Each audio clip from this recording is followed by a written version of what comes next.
Hey everybody! Okay, so a couple of days ago I asked you guys if you wanted to hear some money saving tips for while you're buying your homeschool stuff this year. You guys said yes, so I'm here to share some tips to help you save money when you're shopping this year for your homeschool stuff. These are my ideas combined with a lot of your ideas, and a lot of the tips you guys gave me were tips that I use too. So we're all kind of on the same brainwave, but I have a big old list. Do you have your pen and paper ready? Not really, you don't need pen and paper because all of it is going to be listed on my blog, in my journal part, the journal tab of my blog, and I'll link to it too at the end of this video. So, let's get started. First of all, you should know that you don't have to spend a whole ton of money to homeschool. It's really not necessary, especially if you can't afford it and if it's going to put you in a bind. Don't feel like you need all the things, because you can get one of these, a library card at your local library, and I mean the library has more books than any of us could ever buy. So don't feel like you need to go out and buy a ton of stuff, because you can just go down to your local library. Hopefully you've got a local library, unless you're in like way out in the country maybe, but yeah, the library is your friend. So if you're willing to go, save the money, and you don't need to buy a ton of books to homeschool. So I wanted to get that out of the way first and foremost, because I don't want to make people feel like they need to go buy a ton of stuff. But if you're like me and you like to invest in your home library, then hopefully some of these tips will help you out. First, a couple of other free resources that you should know about is the Overdrive app or the Libby app, which they're kind of like the same thing. They're like from the same company. But the Libby one is like the newer version, I guess. But these are free audiobooks from your library. I mean, free audiobooks. You don't need an Audible subscription unless you want to pay for it. But from everything I've heard, the Overdrive and Libby apps have just as good of a selection as Overdrive. I've never gotten the Overdrive subscription because I didn't feel like it was worth it for us. So we stick with the Libby app, and sometimes you may have to be put on a waiting list if it's already checked out by however many people, but at our library usually I can get it within a couple of weeks, so just maybe plan ahead if you plan on doing that. Another option is borrow from friends and family. If you have friends and family who homeschool, or maybe somebody in your family just has a ton of books, maybe you could ask them and see if they would loan you some books. I've done that. I have an aunt who homeschooled, and she gave me a ton of stuff. So if you know somebody already, ask if you can borrow. Just, of course, you know, common courtesy, return it when they want it back, or, I mean, take care of whatever they let you borrow if they're ever letting you borrow it. And then also, there's tons of free online stuff too that you can take advantage of. You can Google it, and there's like a bazillion resources that you can use for free. So don't feel like you have to go buy a ton of stuff. Okay, so moving on. If you're willing to invest in, or able to invest in your home library, these are some great options. And I just want to say that we've been building our home library it's been almost a decade now, and we've slowly, very, very slowly, over these years, built up our library, and it's finally like getting to this full beautifulness that I just love to walk into our homeschool room. But it's taken us a long time, and I've just bought every year, and I've learned along the way. And the biggest lesson I learned was you don't have to spend $1,000 to homeschool, I promise. And you don't have to buy brand new used books every time. Most of the time, you don't have to buy brand new used books. So yeah, I've made that mistake before. But these are the best places that I find used books online. Thriftbooks.com is probably the best one in my opinion, because they give you free shipping. After it's like $5 or $10 or something, they give you free shipping. So you get all these books, the good, when they're in good condition. I usually don't do less than good if I can help it, because they have them rated by quality. It's like new, very good, good, acceptable, I think those are the options. I usually don't do beneath good because you can get some really tattered books if you do like the acceptable option. I got the Dolaire's Book of Greek Myths last year, and I mean, it's still in good shape, don't get me wrong, it's still usable, but lots of the pages were bent up like this. The binding is almost coming off. Some of the pages are coming out almost. So just know that if you're gonna buy acceptable, you can. It's cheaper, but just know your books may be in a little more of a worn out state. I have bought the acceptable kind, so it's not like against the rules. You do it, you can. Sometimes you can only find it at the acceptable quality. So sometimes you just have to. And this was one of those where they just did not have it. So I bought it in acceptable condition. Also, a thing to note is a lot of these books, because they're used, they may be a former library book. So you can expect things like this, a barcode on your book. Thrift book also has their own barcodes, which these don't come off neatly. You will have these barcodes forever unless you want a big goopy brown stain at the bottom of your book. And you may get some of these too, you know, your little library card stampy thingies. I don't know what they're called. But yeah, you may get those in your books as well. But to me, that doesn't bother me. It may bother you, but it doesn't bother me. Okay, so moving on. From thriftbooks.com, that's probably my favorite.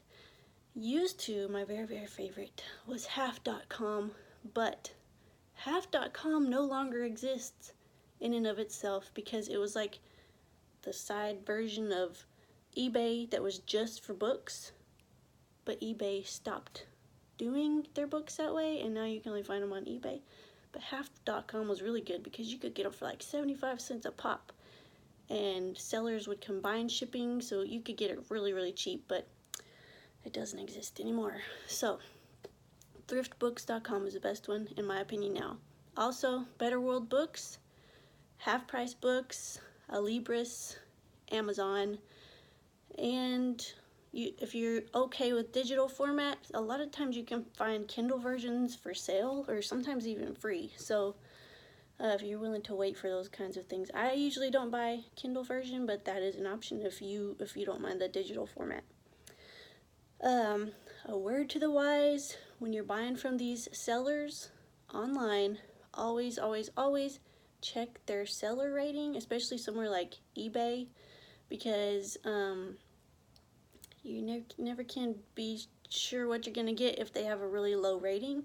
So I try to stick with either like 4.5 stars and above for if I'm gonna buy from a seller. So be sure and check their ratings before you buy. And what I'll do when I'm buying from these used bookstores is I'll open up several of their websites at once. So I'll have like several tabs open, and I'll just put the name of each book. It takes me forever, but it saves me a lot of money. I'll put the name of the book here, here, and here, and I'll see who has the cheapest, and then whichever one's cheaper, I'll put it in that basket. So I may have several baskets open at the same time, but I know once I'm done, I've got the cheapest that I could have possibly gotten it online. So that's how I do it. It does take a lot of time. I guess maybe I'm a little type A about it, but I like to save the money with the books. Oh yes, before I check out, I always will go back to my emails, because places like Half Price Books and stuff, they'll send emails with coupons sometimes. So I'll always go check my emails to see if they sent me a coupon recently. And somebody said the other day that the code APPLE will get you 15% off at Thrift Books right now, and even in last year. So that may be like a continual coupon. So if you're shopping at Thrift Books, use the code APPLE for 15% off. Okay. Alright, moving on from the online bookstores, probably the better option for cheaper books is to buy in person from your used bookstores, because most of the time they're going to be cheaper and you have no shipping and you get it immediately. You walk out of the store with it. But yeah, I like to go to Half Price Books here in town. We have one, they're everywhere in the Houston area, but we have one that's not far, and I mean, they have tons of books. and a lot of times I can find at least a few of the books I'm looking for.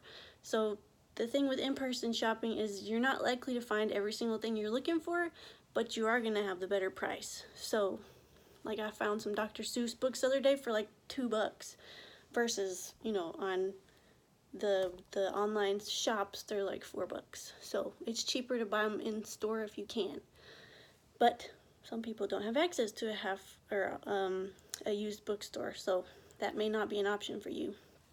But other in-person shopping opportunities besides your secondhand bookstore are maybe you have a homeschool store in your area. We do here in the Houston area. It's called the Homeschool Store, and it is amazing. It's like the homeschool mom's dream.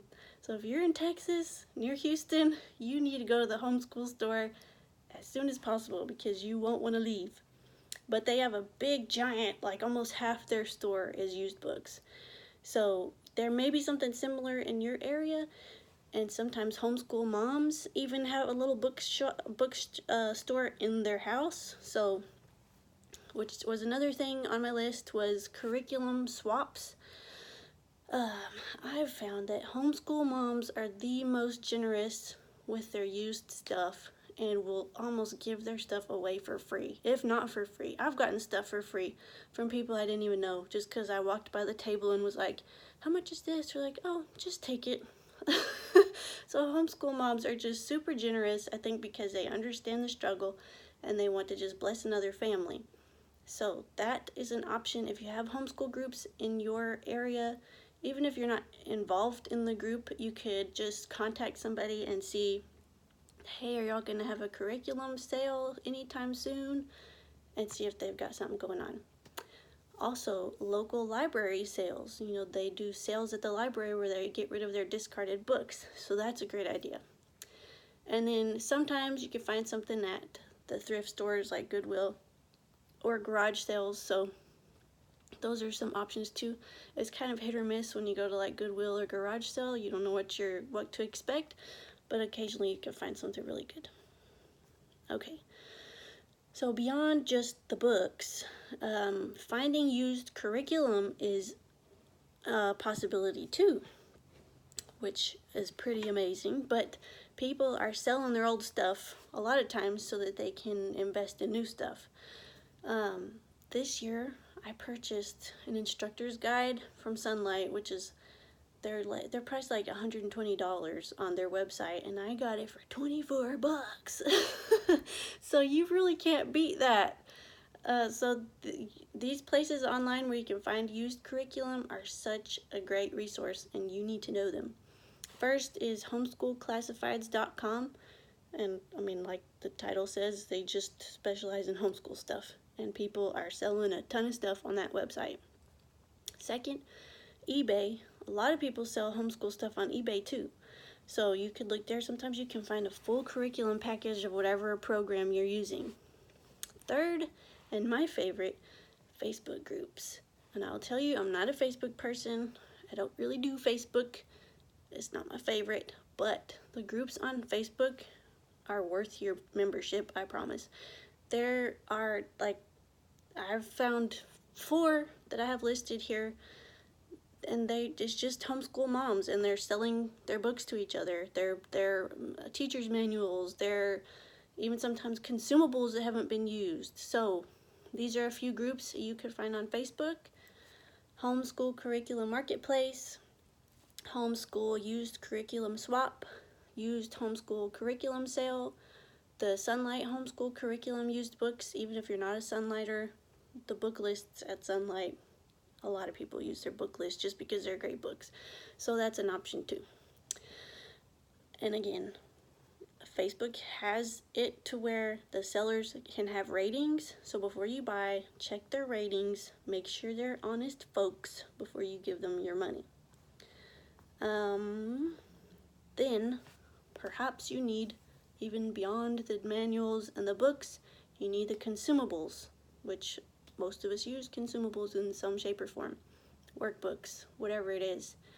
These can be found at discounted prices from rainbowresource.com, which is like the best. You gotta check it out because this is like, Rainbow Resource has everything. Everything you see in your homeschool catalog for whatever program you're looking at, more than likely Rainbow Resource has it.